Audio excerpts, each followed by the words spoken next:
time to start on some of the guns, so we'll use the main turret. As you can see, you know, there's a few components in here.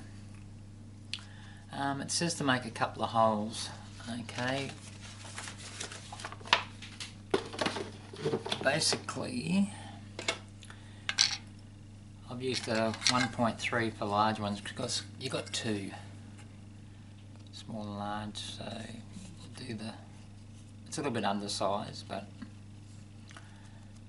let's see what happens when we, it's a big one. You can always make it a little bit bigger if you wish, obviously. Okay, and the smaller sized, I've used a 1mm, okay.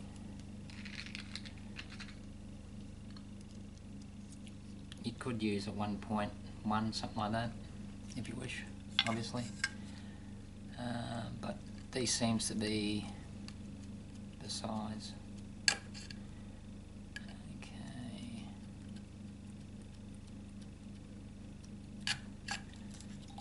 So that's done.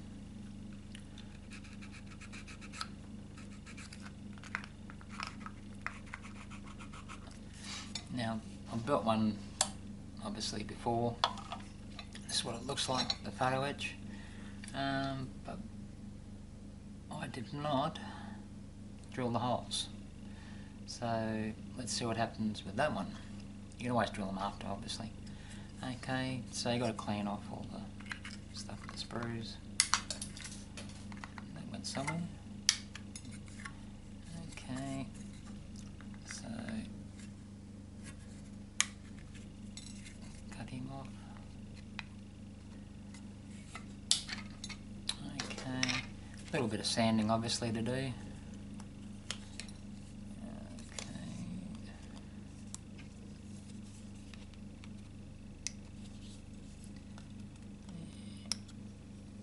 I might just use a very light sponge. Actually, I might use a big one. And all you're doing is making this flush, obviously. Better put a bit of light on, eh?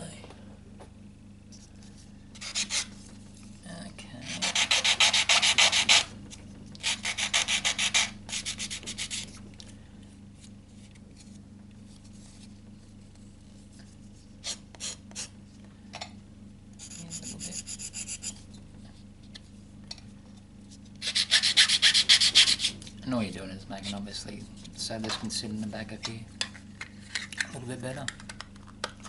Nice and neat.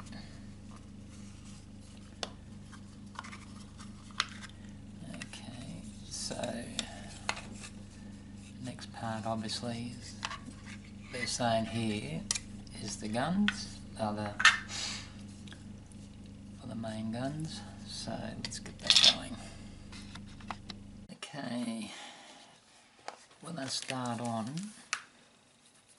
the 46 centimeter guns, or the main turrets. I've noticed within this book, which I think it's a fantastic source of reference, it's the battleship Yamato and the Masashi, which is a sister ship, so it's worthwhile getting a look. Within the kit, obviously, the Japanese had anti-aircraft guns only on one turret, which I don't understand why they didn't have it on the others. They give you the option here. And also, within the kit, you can either have the I call them canvas bags, I don't know what you call them, around the turret, or you can have this style.